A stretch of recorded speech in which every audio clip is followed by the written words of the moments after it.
Let me ask you something. Are you really in control of your life?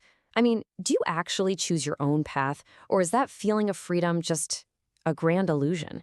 Today, we are diving headfirst into one of the oldest, most intense debates there is, the battle for our own free will. It's a jarring thought, isn't it? The idea that faith in an all-powerful God might just cancel out our own freedom to choose. And at the exact same time, you've got a growing number of scientists telling us that our choices are just predetermined chemical reactions. It really feels like we're being squeezed from both sides, faith on one, science on the other. And both seem to be saying, hey, you're not actually in the driver's seat.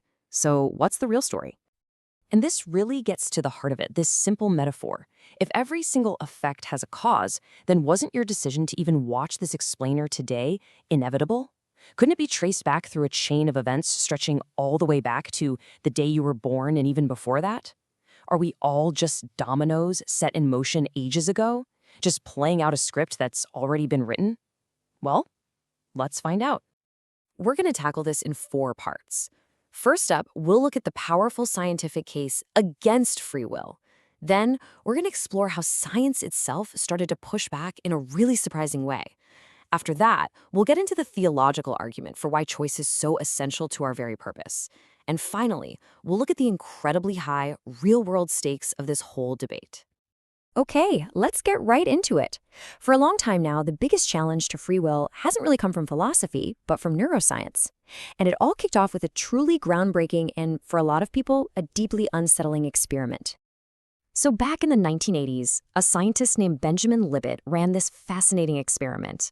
He hooked people up to an EEG to monitor their brains and simply asked them to flex their wrist whenever they felt the urge. He just wanted to pinpoint the exact moment of decision. But what he found was a complete shock. Their brains showed a signal, a buildup of activity, getting ready to move, before the person was even aware they had made a choice. He gave it a name, the readiness potential. And listen, we're not talking about a tiny little gap here. This brain signal was popping up a full 300 milliseconds before the subject said they made the choice. To give you some perspective, that's about how long it takes a major league fastball to travel from the pitcher to the catcher. It is a huge amount of time, neurologically speaking, for your brain to be acting without you, like there's a ghost in your own machine. The implication here was absolutely seismic. It suggested that our conscious mind doesn't actually make the decisions at all. It just gets the memo after the fact, kind of like a press secretary announcing a decision that was already made in a back room somewhere. That feeling of being in control, it's just a story we tell ourselves, an illusion our brain cooks up to make sense of its own unconscious actions. And this idea gets taken even further by modern thinkers like Stanford's Robert Sapolsky. He argues that our choices are kind of like a cake. If you didn't choose the ingredients, your genes, the country you were born in, the hormones your mother had when she was pregnant, or even what you had for breakfast this morning, then how can you really say you freely baked the cake? If you trace any decision back far enough, you'll always find causes that you did not choose. But here's the thing. That is not the end of the story. Not by a long shot, because as it turns out, the science itself started to push back, offering this powerful and pretty surprising rebuttal, finding these little flickers of freedom hidden right there inside the data. You see, later researchers, and even Libet himself, started asking this really critical question. Is this readiness potential, this brain signal, is it really a final locked-in decision? Or is it more like a suggestion? A subconscious brainstorm, maybe. A neural impulse just bubbling up from the deep, presenting itself for you to consider. Maybe the signal isn't an order, but just an urge. And this led Libet to propose a whole new concept he called free won't. He argued that even if our brain generates these impulses without asking us first, our conscious mind holds the ultimate trump card, the power of veto. I mean, think about it. You might not control every random thought or impulse that pops into your head, but you have the absolute power to say no to acting on it. And that power to say no, well, that's a pretty profound form of freedom. And newer research makes the picture even more interesting.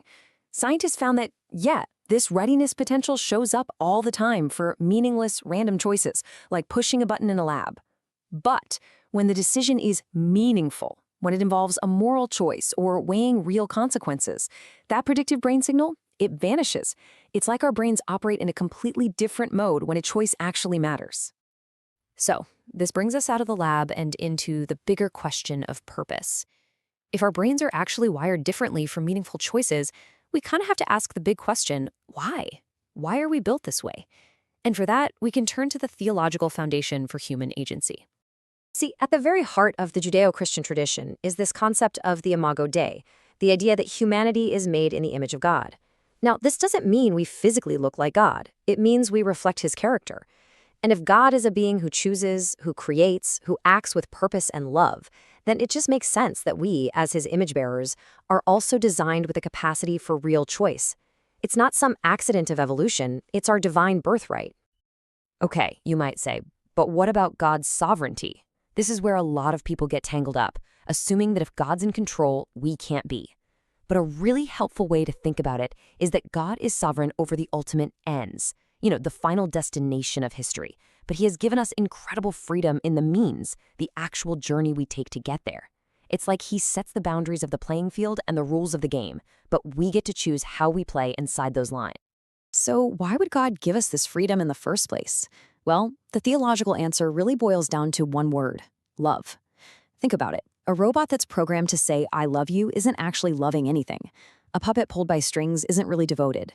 For love to be real, for any relationship to be genuine, it has to be freely chosen. God wants a relationship with us, not a performance from cosmic puppets. You just can't force true devotion. And look, this isn't just some philosophical game or a theological puzzle. Whether you believe in free will or you don't has profound real-world consequences for how we think, how we act, and how we structure our entire society. The stakes could not be higher. Let's just break down what happens when this idea of agency starts to fall apart. First, it's basically intellectual suicide. If a determinist truly believes their own thoughts are just predetermined chemical reactions, then their argument for determinism isn't a logical conclusion, it's just a noise their brain was programmed to make. The argument literally eats itself. Second, it completely destroys responsibility. Our entire justice system, our morality, our relationships, they're all built on the idea that people could have chosen differently. Without that, praising a hero or punishing a criminal makes zero sense. They were just puppets.